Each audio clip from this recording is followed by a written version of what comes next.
이제 말씀을 보시겠습니다. 에베소서 4장 4절부터 6절까지입니다. 몸이 하나요 성령도 한 분이시니 이와 같이 너희가 부르심의 한 소망 안에서 부르심을 받았느니라. 주도 한 분이시요 믿음도 하나요 세례도 하나요 하나님도 한 분이시니 곧 만유의 아버지시라. 만유 위에 계시고 만유를 통일하시고 만유 가운데 계시도다. 아멘. 오늘은 이제 삼일체 하나님에 대한 삼위일체. 그래서 이제 주보에 내가 삼위일체 하나님이라고 썼는데 제목을 이제 그 제목대로 말씀드립니다. 삼위일체라고 하는 것은 한마디로 얘기하면 성부 하나님, 성자 예수님, 성령, 또 뭐 어떤 경우는 성령 하나님, 또 성신이신 성령 뭐 이렇게도 이야기하는데 그분들이 위격이라는 위격이 다르지만 한 분이라는 다. 처음에 이제 제가 중학교 때 처음에 교회 나갈 때 그때 뭐 예수를 믿는 믿음도 거의 정립되지 않을 때죠. 이제 그때 이제 세계사에서 배운 건 있어가지고 우리 종교 보면 유일신이 있고 또 다신교가 있잖아요. 섬기는 신이 우리 기독교처럼 하나인 종교가 있고 또 섬기는 신이 여러 개인 그 다신교들이 있어요. 그래서 저는 처음에 이런 삼위일체에 대한 얘기 전혀 정립이 안 돼 있고 또 그때는 뭐 교회 처음 나갈 때니까 성경에 대한 지식이 전혀 없는 때예요. 근데 그래서 세계에서 배우면 들은 건 있어갖고 우리 작은 형님 보고 우리 기독교가 그러면 다신교를 그러는데 우리 작은 형님 그건 아니다 그렇게 큰 소리 치고 혼난 적이 있습니다. 제가 왜 이 말씀드리냐면 분명히 우리는 성부 하나는 성자 하나는 성령 하나님 이렇게 얘기를 하잖아요. 근데 이게 세 분이 아닙니다. 이제 그 위격은 다른데 한 분이라는 거죠. 그래서 오늘 이 부분을 좀 말씀드려보려고 그러는데 상당히 어려워요. 그러나 어렵지만 또 중요한 건 이게 우리 기독교 신앙의 핵심이에요. 어떻게 보면 설명하기 좀 그런데 하여튼 설명하기 어렵지만 우리 기독교 신앙에 있어서 또 우리가 속한 감리교회에 있어서 신앙의 핵심이에요. 중요한 교리입니다. 여기서 우리가 이제 여러 가지 많은 얘기들이 나오는데 저는 오늘 삼위일체 교리를 말씀드리면서 결론적으로 그 얘기 드리려고 해요. 우리는 성부, 성자, 성령 하나님이 그 역할은 나와요. 그렇지만 이분들이 항상 같이 일하시고 같이 역사하십니다.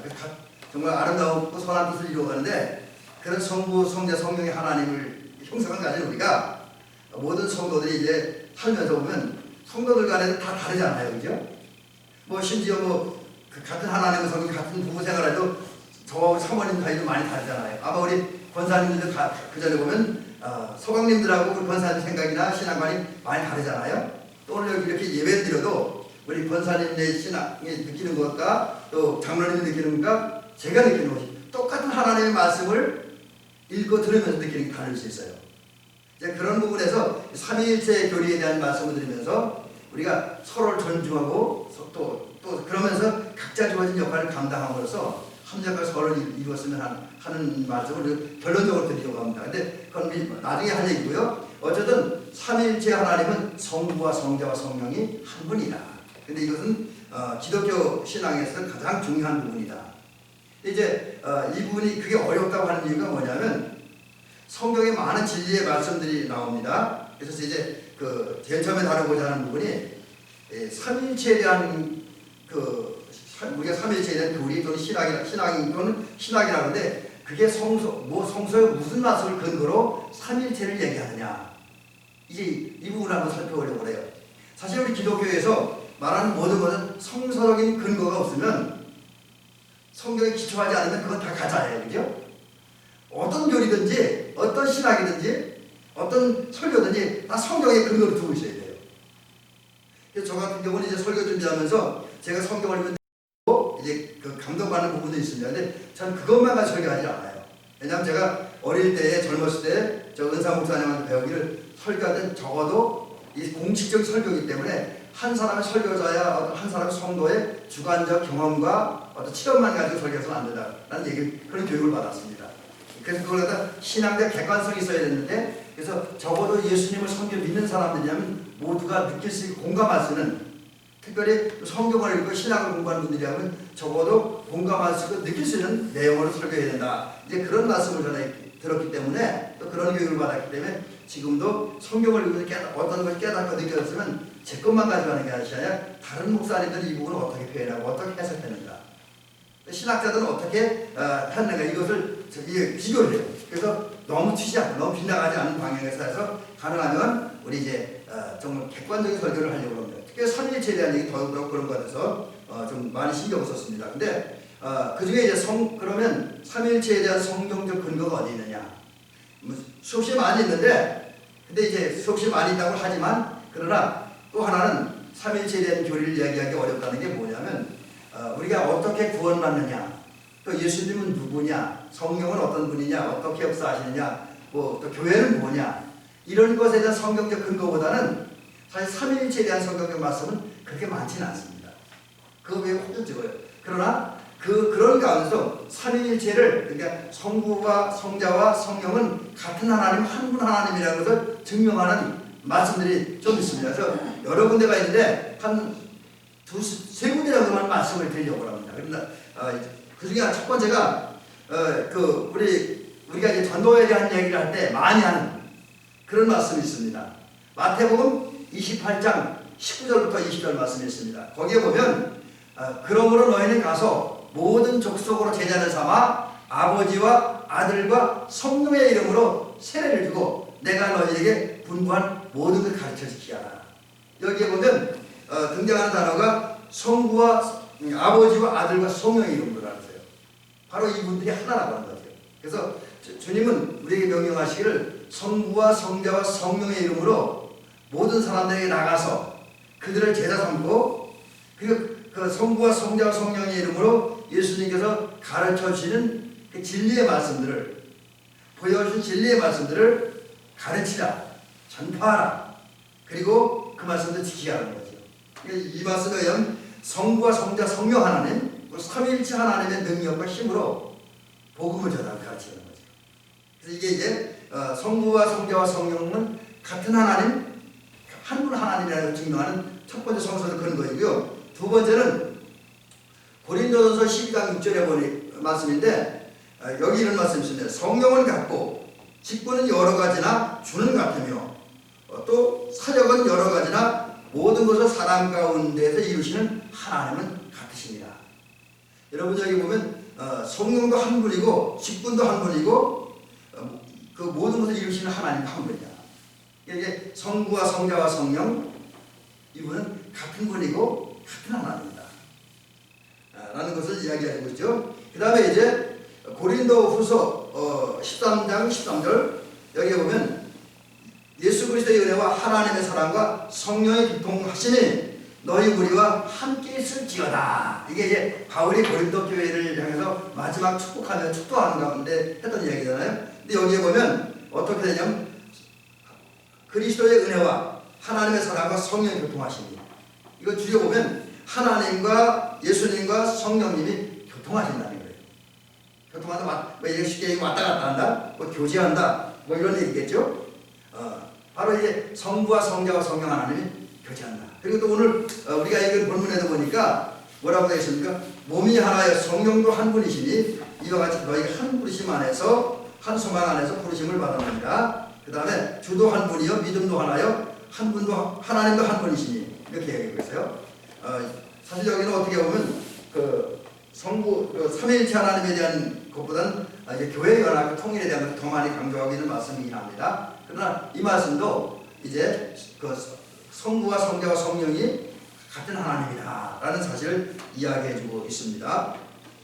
자, 이렇게 제가 오늘 삼위일체 하나님에 대한 그러니까 성부와 성자와 성령은 같은 하나님, 한 분 하나님이라는 것을 이제 성경적 근거로 말씀을 드렸고요. 그 다음에 이제 두 번째 부분은 우리 이제 감리교회가 믿고 고백하는 그런 이제 성부 하나님, 성자 하나님, 성령 하나님에 대한 이야기를 잠깐 말씀드리고, 그 다음에 이제 구체적으로 성부와 성자와 성령이 어떤 일을 하시는가, 요까지만 오늘 잠깐 말씀을 드려보려고 합니다. 지난주에도 말씀을 드린 것처럼 이제 우리 한국에 또 세계에 예수님을 믿고 섬기는 교회들, 그중에 이제 정도 개혁 이후에 탄생한 신교회에는 많은 교파들이 있습니다. 근데 그 교파는 나름대로 그 교파를 만들어낸 교파를 시작한 그런 신앙 선배들이 있어요. 예를 들어 장로교 같은 경우는 칼빈, 요한 칼빈이라고 그러고 어떤 분들은 칼뱅이라고도 그럽니다. 근데 이 칼빈이라고 하는 사람이 아주 굉장히 성경에 대해서 또 철학에 대해서 신학에 대해서 지식이 많은 사람이에요. 근데 이분이 많은 이야기를 했고 많은 책을 썼습니다. 저는 이제 이 칼빈을 잘 모르는데 우리 다수교회 조한영 목사님 같은 경우는 원래 이 부분에 대해서 전문적으로 공부를 하는 분이기 때문에 상당히 많은 지식을 가지고 있는데 조한영 목사님 얘기하면 칼빈 너무 많은 책을 썼고 너무 많은 얘기를 하다 보니까 좋은 얘기도 했지만 실수한 얘기도 있다 그래요. 근데 하여튼 칼빈은 이제 칼빈의 신학, 칼빈의 설교, 칼빈의 가르침을 이제 책으로 묶었는데 그게 이제 교회 교리학이라는 책입니다. 거기에 장로교 신앙의 모든 그 교리와 그 어떤 근거들이 다 그 책에 남겨져 있어요. 반면에 우리 감리교는 이제 여러분들 잘 아는, 제가 잘 아는 듯이 웨슬리 목사님이 설교, 웨슬리 목사님 설교, 그 다음에 그분이 이제 일기. 저는 아직 그분의 일기는 몇 편밖에 못 읽어봤는데 일기.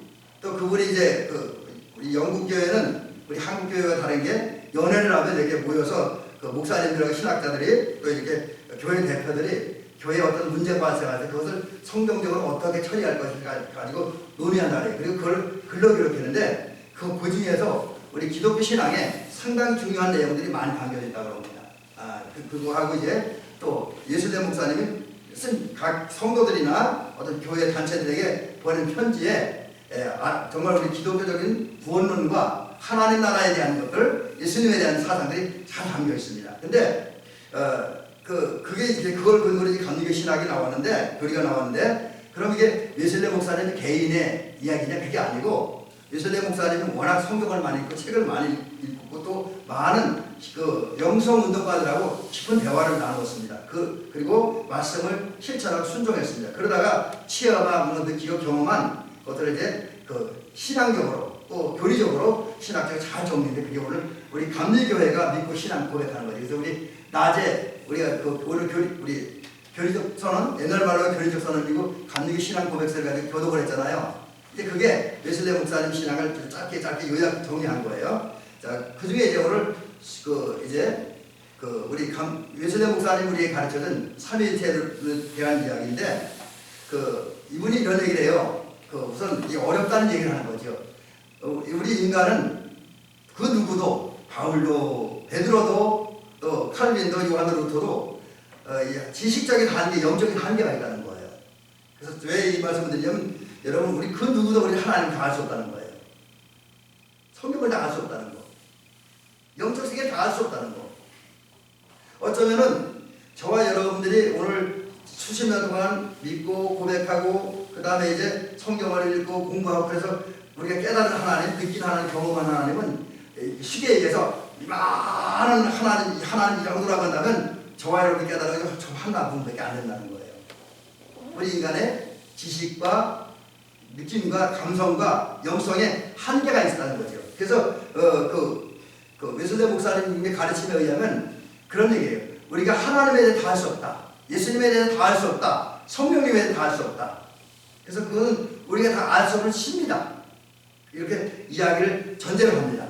그러면서 이제 그분 나름대로 그가 경험하고 그가 깨달은 부분의 작은 부분을 얘기하는 거예요. 어쩌면 저도 제가 이렇게 요즘에 제가 목회를 오래 하면 오래 할수록 설교를 많이 하면 할수록 또 신학적인 서적을 많이 읽으면 읽을수록 점점 더 내가 무식해지는 걸 느껴요. 점점 더 유식해지는 게 아니라 점점 더 무식해지는 걸 느껴요. 너무 모른다고. 왜냐하면 하나님은 우리가 다 이해할 수 없기 때문에, 이해할 수 없기 때문에, 예수님은 다 우리가 이해할 수 없기 때문에, 그래서 우리가 알고 있는 작은 부분에서 한 가지 부분을 말씀드린다고 한다면 조금 전에 말씀드린 것처럼 그분들은 성부와 성자와 성령과 하나님은 한 분이다. 그리고 그렇지만 일하는 역할과 모습은 다르다라는 사실을 말씀을 드려봅니다. 그래서 이제 성부 하나님은 예수의 십자가의 공로를 통해서 우리 죄를 용서하시고 우리는 하나님의 자녀를 받아들이는 일을 하신다. 여기 삼위일체 하나님의 역사가 여기 있는 거예요. 성부 하나님은 성자이신 예수님을 통해서 우리에게 복음을 알려주시고 예수를 믿게 하고 순종하게 한다. 반면에 성령 하나님의 역할도 있습니다. 성령 하나님은 성자 예수님의 간구와 성부 하나님의 보냄을 받고 세상에 왔습니다. 우리에게 왔습니다. 그리고 우리에게 임하시면서 우리로 하여금 예수님을 영접하고 믿도록 우리 인도하시고 우리 감동하시고 우리 역사하십니다. 그래서 우리로 하여금 그 믿음을 가지고 구체적으로 죄 사함을 받고 구원을 받고 하나님의 자녀가 되게 하는 게 성령의 역사다. 이제 큰 틀에서 보면 그렇다고 하는 것이죠. 자, 그러면 이제 이 세 번째 내용에서 이런 말씀을 좀 드려보려고 하는데, 성부와 성자와 성령 하나님, 여기는 그 관계와 위치는 어떠할까? 세상의 다른 것들은, 다른 종교들은 이제 이렇게 모든 세계는 위와 아래 상하관계가 있잖아요. 저는 잘 모르지만 그 전에 우리 젊었을 때 이제 목회하기 전에 저희 교회 담임 목사님한테 들은 얘기인데, 저희 고향 교회. 근데 그분도 자기 얘기는 아니고 어느 무당한테 들었대요. 근데 무당들도 귀신을 쫓아내는 방법이 그렇대요. 자기보다 더 센 귀신을 지금 이제 역사하는 귀신보다 더 센 귀신을 불러다가 약한 귀신을 몰아낸다 그래요. 그러니까 이제 이 얘기는 무슨 얘기냐면, 악령의 세계에도 귀신의 세계에도 상하가 있고 강하고 약한 게 있다는 거지요. 그러나 여러분, 우리 기독교, 우리 감리교회가 믿고 고백하는 성부 하나님, 성자, 성령 하나님에는 그런 주정관계가 아니다. 또 상하관계가 아니다라고 하는 거지요. 하나이기 때문에 동등한 겁니다. 여러분, 이 사실을 기억하시기 바랍니다. 우리 성부 하나님, 성자 하나님, 성령 하나님은 한 분이에요. 같은 분이야. 그리고 그러게 이분들은 거룩한 사랑이라는, 항상 우리 기독교에서 가장 중요한 거룩한 사랑이라는 그 기초, 그 원칙 위에서 서로 함께하고, 성부 하나님과 성자, 성령 하나님은 떨어져 있는 하나님인데 늘 함께해요. 함께 교제해요. 그리고 함께 사랑을 근거로 해서 서로 아름다운 것, 선한 것, 거룩함을 주고받습니다. 협력합니다. 그러면서 하나님의 뜻을 이루기 위해서 인간의 행복과 인간의 생명을 위해서 역사하는 하나님이다. 이것이 이제 우리 감리교회가 또 우리 예수님 목사님 믿고 고백하는 삼위일체 하나님에 대한 기본입니다. 성부와 성자와 성령 하나님은 위아래가 아니라 같은 분, 동등한 분.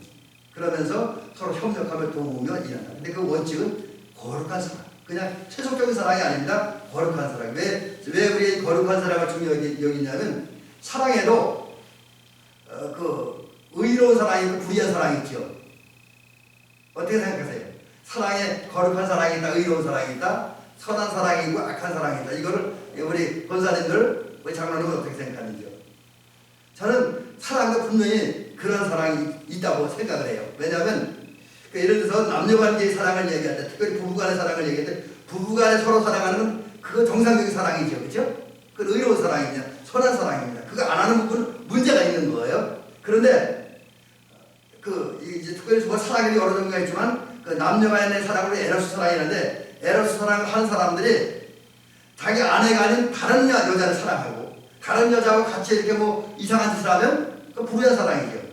또 결혼한 부인이 자기 남편인 다른 남자하고 사랑을 하고 이런 이상한 짓을 하면 그 불의한 거죠. 그래서 사랑은 이렇게 불의한 사랑도 있고 이제 의로운 사랑도 있다. 거룩한 사랑도 있고 그렇지 추한 사랑도 있다. 영적인 부분에서도 마찬가지입니다. 우리 하나님의 사람들이 하나님을 사랑하는 건 거룩한 사랑이고 의로운 사랑이에요. 또 특별히 하나님께서 우리 인류를 사랑하고, 그래서 사랑하는 마음으로 죄를 용서해주고 구원을 주고 자녀가 되게 하고 의에 이르게 하고 복을 받게 하려는, 그리고 그 마음으로 행하는 어떤 사랑이 담긴 행위들은, 역사들은 거룩한 사랑이죠.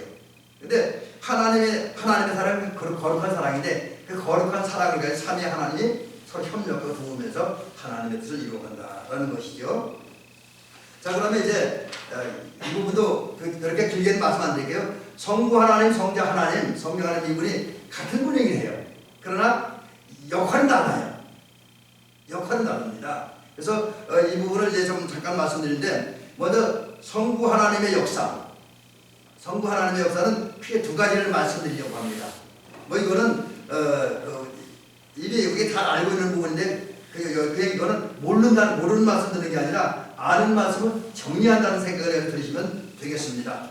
성부 하나님의 역사는 뭐냐? 삼위일체 하나님께서 성부 하나님의 역사는 만물을 창조하시고 지탱하시는 하나님입니다. 하나님은 아버지의 마음으로, 부모의 마음으로 세상을 창조하시고 사람을 창조하셨습니다. 여러분, 하나님이 세상을 창조하신 목적은, 인간을 창조하신 목적이 목적이 아니라 마음은 사랑이에요. 하나님 사람을 사랑하고 세상을 사랑하기 때문에 그 모든 만물들을 창조하셨습니다. 그리고 그것들을 사랑하시기 때문에 한번 창조하시고 내버려두는 그런 하나님이 아니라, 방관하는 하나님이 아니라 창조하신 모든 피조물들, 해, 달, 별, 우주, 땅과 모든 식물들을, 그리고 그것을 관리하고 다스리는 사명을 준 인간들을 지키시고 보호하십니다. 만약에 하나님께서 창조하신 피조물과 세계를 지키시고 보존하시지 않는다면 아마도 이 땅은, 우주는 벌써 고장났을 겁니다. 그리고 또 사람은 뭔가 큰 사건 속에 휘말려들고 잘못됐을 것입니다. 우리가 사실 그 정교하게 만들어둔 기계들은 고장이 나잖아요. 그래서 종종 문제를 일으키기도 합니다. 근데 여러분, 만약에 우리가 살고 있는 우주가 고장이 났다고 생각을 해보세요. 한순간에 한 5분간만 해도 고장이 났다고 한다면 이 우주는, 그 지구는 벌써 파괴됐을 거예요. 인간은 다 죽었을 것입니다. 그 창조과학을 연구하는 분들에 의하면 이 태양이 이제 15도 각도를 유지하고 있대요. 근데 이게 15도를 넘게 쓰러지든지 하면 문제가 생기대요. 그리고 태양, 지금 정확한 데가 수치는 기억이 안 나지만 태양과 지구의 거리, 이것도 하나님이 창조하신 다음에 지구에 수백 년, 수천 년이, 수만 년이 걸려도 그대로 조금도 고장 없이 하나님 창조하신 때 그 기억을 계속 유지하고 움직이고 있다고 해요. 근데 만약 이것이 태양과 사람 사이, 지구 사이가 조금이라도 가까워진다면 이제 타죽고, 조금이라도 멀어진다면 얼어를 붓는다 그래요. 그래서 만약에 조금이라도 이게 문제가 되면 벌써 인간은 다 죽어서 했는데, 수만 년이 흘렀어도, 학자들에 의하면 이 땅에 사람이 살기가 시작한 지가 몇십만 년이 된다 이런 얘기를 하는데, 어쨌든 그 수십만 년이 흐른 동안 지구가 한 번도 또 우주가, 또 이 땅에 있는 모든 것들이 한 번도 고장나지 않았어요. 이게 뭐냐면 결국 세상과 우주와 피조물과 인간을 사랑하신 하나님께서 그 모든 걸 창조하는 것에서 끝나는 것이 아니라 사랑의 마음을 돌보셔 지키셨기 때문에 오늘 모든 것이 되어간다는 거죠. 구원자 하나님이, 창조자 하나님이, 선지자 하나님이 이 우주 만물을 창조하고 지탱하신, 이게 바로 하나님의 역사다라는 거죠. 그 다음에 이제 하나님의 역사 두 번째는 뭐냐면 구원자라는 거죠. 구원자. 사실 하나님에 대한 이야기를 할 때 그 중에 가장 핵심적인 부분 중에 하나가 구원입니다. 그래서 저는 젊었을 때 신학기 4학년 때 우리 교수님을 통해서 이 성경을 읽을 때 어떤 눈으로 읽어야 되냐, 사람이 여러 가지 눈을 가지고 여러 가지 각도에서 성경을 읽는데, 근데 결국 그분이 우리에게 가르쳐 준 거는 성경은 하나님의 구원의 역사를 측면을 읽어야 된다. 그래야 그 구원의 역사를 측면을 읽고 그걸 믿음으로 받아들여야 성경에 기록된 하나님의 말씀이 이해가 되고 진리가 되고 은혜가 된다, 생명이 된다, 그런 사실을 깨달았기 때문에 저는 성경을 볼 때 구원론적인 입장을 받고, 최근에 이제 거기에 하나님 나라라고 하는 또 하나의 그것을 얹어서 보고 있으니 더 은혜가 되는 걸 느낍니다. 어쨌든 하나님은 성경의 중심인 것은 구원자예요. 구원자. 그 구원자 하나님은 조금 전에 말씀드린 것처럼 그 마음과 생각 속에 거룩한 사랑을 품고 있습니다. 그리고 그 거룩한 사랑 때문에, 또 그 사랑의 마음으로 우리 인간들에게, 또 우주 만물에게 구원의 은총을 주시기 위해서 성자 예수님을 세상에 보내셨습니다. 한편 이제 이건 뭐 지금 얘기는 아니지만 어쨌든 성자 하나님은 그 성자 예수님이죠. 우리가 다른 말 성자 하나님이었는데 정확히 얘기하면 성자 예수님은 성부 하나님의 보냄을 받고 세상에 오셨어요. 그래서 원래 그분은 하나님이지만 빌립보서 2장에 있는 대로 인간이 되셨습니다. 사람의 몸을 가진 참 인간이 되셨습니다. 한편 하나님은 예수님을 보내신 다음에 예수님의 사역과 십자가의 죽음을 통해서 인간을 구원하고자 하는, 세상을 지탱하고자 하는, 그리고 세상에 새하늘과 새 땅을 건설하고자 하는 하나님의 부속사역을 완성하셨습니다.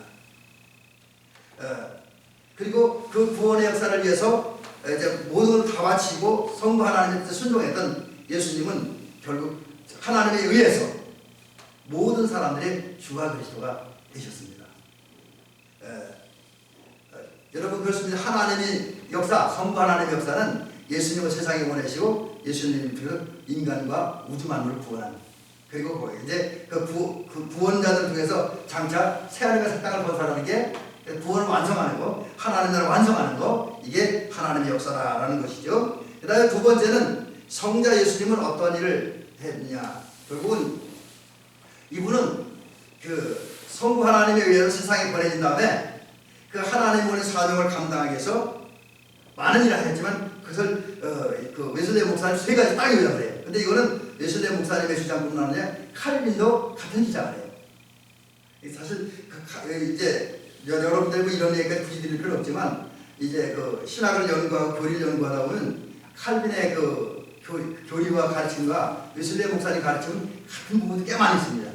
그러나 아주 날카롭게 대립해서 그 당시 이제 물론 이제 그 웨슬레 목사님이 칼빈보다 한 200년 늦게 태어났지만 그 웨슬레 목사님이 그리고 그 후에 많은 그 웨슬레 목사님 후예들이 칼빈의 그 신학자들 칼빈과 많은 신학적 교리적 대립을 가졌고 사실 그래서 논쟁도 많이 했었습니다. 그러면서 그 독립을 했어요 또. 근데 어쨌든 그럼에도 불구하고 이분은 그 칼빈도 그렇고 웨슬레 목사님 성경을 근거로 해서 그 하나님의 구원 속사를 완성하기 위해서 오셔서 사역하셔 구속사를 완성하신 예수님의 사역을 세 가지 정리. 그게 뭐냐면 하나는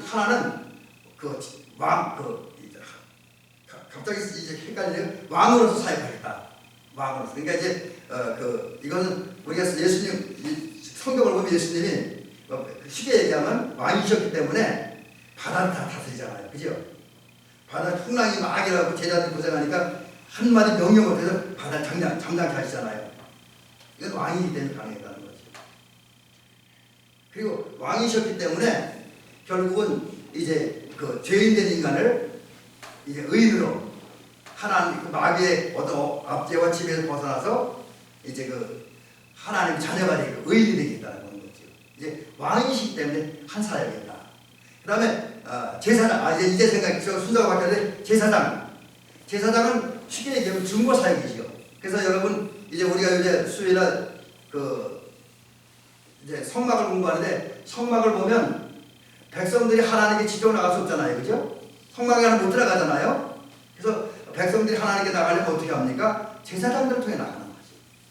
그래서 제사장들이, 이제 일반 제사장들이 백성들이 이제 죄를 지은 백성들이 회개하고 또 감사하며 헌신하기 위해서 제물을 가지고 오잖아요. 성막문에서 이 제사장들이 이제 백성이 가진 제물을 받아요. 그리고 이제 백성들은 그냥 두 손 잡고 뿔 잡고 그 기도를 해요. 그 기도가 전가의 기도라는데 내 죄를 기도하면서 그 제물에게 다 떠넘기는 거, 전가시키는 거예요. 그러면 이제 그걸 가지고 제사장들이 성막문을 열고 뜰로 가고 뜰에 가면 이제 번제단이잖아요. 번제단에서 감사의 제사를 드리고 희생의 제사를 드리고 회개의 제사를 드려서 백성들의 죄 문제를 해결하자는 거죠. 그리고 이제 그 다음에 이제 더 성소로 들어가고 지성으로 들어가서 사역하는데 이거 다 제사장들이 하잖아요. 그러니까 제사장들의 사역을 한마디 정리하면 백성들을 위해서 기도하고 제사하는 것을 백성과 하나님 사이에 연결시키는 화해시키는 역할, 중보자 역할이죠. 예수님의 사역도 그런 거죠. 예수님께서 십자가에 달려 죽으심으로써 중보 사역을 한 거예요. 죄 때문에 원수되고 갈라진 인간을 예수님께 십자가를 통해서 그 죄의 담을 헐어버렸어요. 그래서 하나님과 인간 사이를 만나게 합니다. 이게 제사장 사역. 그래서 이제 그 예수님의 십자가의 죽음을 갖다가 속죄제를 예수님 속죄제를 드린 것이다. 화목제물이었다. 이렇게 표현하잖아요. 그래서 예수님의 사역은 이제 십자가의 죽음을 통해서 하나님과 우리 사이를 연결시키는 중보사역. 그리고 지금은 하나님 보좌 우편에서 우리를 기도하시면서 중보사역을 기도하는, 중보사역을 하는 그런 분이라는 거예요. 그래서 이걸 갖다 예수님의 제사장적 역할이다. 이렇게 이야기를 하죠. 그 다음에 이제 예언자적 역할. 예언은 앞일을 얘기하는 것이 아니라 하나님이 받은 말씀을 그대로 선포하는 거예요. 그대로 선포하는 거. 그래서 주님이 하신 일들이거든요. 세상에 계실 때 하나님의 말씀을 계속 선포하셨잖아요. 오늘도 주님은 말씀을 선포하는데 오늘은 물론 주님께서 지금 하늘에 승천하시기 때문에 직접은 아니면 성령을 통해서 우리가 느끼고 깨닫게 하시고 또 당신이 선택하고 세운 종들을 통해서 하나님의 말씀을 계속 선포하시죠. 그래서 예수님의 사역은 이렇게 말씀을 선포해서 그 하나님 나라 백성으로서의 삶의 방법과 길을 찾게 하고 그 길을 가도록 하는 게 이제 예수님의 3대 사역이다라는 거죠. 그 다음에 성령의 일은 뭐냐? 성령님은 이제 언제 왔습니까? 우리가 그 사도행전을 근거로 보면 이제 너희는 예루살렘을 떠나지 말고 아버지 약속하신 것을 기다리라고 하는 말씀을 들은 500여 성도들 가운데에 예수님 승천한 후에 한 380명인가요? 그분들은 다 그냥 가버려 자기가 길을 가버리고 예수님의 말씀을 듣고 승천하신 예수님의 모습을 지켜본 500여 명의 성도들 가운데 120명이 우리가 잘 아는 마가이다라고 하면 기도에 전혀 힘쓰잖아요. 그죠? 기도에 전혀 힘쓰다가 오순절 날에 성령을 경험합니다. 근데 물론 이 말씀을 우리가 오해해서는 안 될 게 성령 하나님이 그 전에 그 오순절 이전에는 임하지 않느냐? 그건 아닙니다. 이미 예수님께서 그 요단강에서 세례를 받을 때 그때 성령 역사가 있었잖아요. 그리고 또 그 이전에 베드로가 주는 그리스도이셔 살아계신 하나님의 아니라고 말할 때 이것은 하나님의 영의 역사라는 내용의 말씀을 주셨습니다. 그러니까 성령 하나님은 이미 그 전부터 또 더 이야기를 하면 창세기부터 성령 하나님의 역사는 시작되었다. 그렇게 이야기할 수 있습니다. 근데 구체적으로 보면 성령님께서 오순절날 이후에 백신문도들을 비롯해서 그 여러 성도들 속에 오셨습니다. 그 속에서 역사하심으로 사람들로 하여금 진리의 말씀, 예수님 말씀을 기억나게 하고 생각나게 하고 그 말씀을 나의 말씀대로 순종할 수 있도록 그렇게 의지를 주고 열정을 주고 힘을 주셨잖아요. 순종하게 하셨고 이제 또 성령은 사람들의 마음을 감동을 듣고 감화시켜서 예수님을 믿는 마음을 주고 살아가는 마음을 주셨습니다. 그러니까 성령의 역사는 결국은 오순절날 이후에 교회 속에 임했고 성도 속에 임했습니다. 그래서 성령 하나님의 역사는 뭐냐면 결국은 우리의 구원의 근거가 되고 구원의 원천이 됩니다. 하나님의 자녀가 되고 거기 더 나가서 이제 믿고 구원받으면 끝나는 것이 아니라 계속해서 성령을 통해 우리 책망하시고 감동하시고 여러 가지 훈련시키면서 우리 다듬어 가셔요. 만져가셔요. 그래서 우리로 하여금 물과 성령으로 거듭나서 세상의 것을 버리고 온전한 예수의 사람이 되게 한다. 하늘의 사람이 되게 한다. 하나님의 자녀가 되게 한다는 거죠. 그 성화에 그 깨달은 진리를 실천하시는 그런 능력을 주심으로써 우리로 하여금 온전한 하나님의 사람이 되게 한다라는 사실이죠. 자, 이제 이 정도 제가 조금 몇 개 더 준비했는데 머리가 많이 하면 복잡해질 것 같아요. 이 정도 하고요. 마지막 결론을 이렇게 말씀드리고 싶습니다.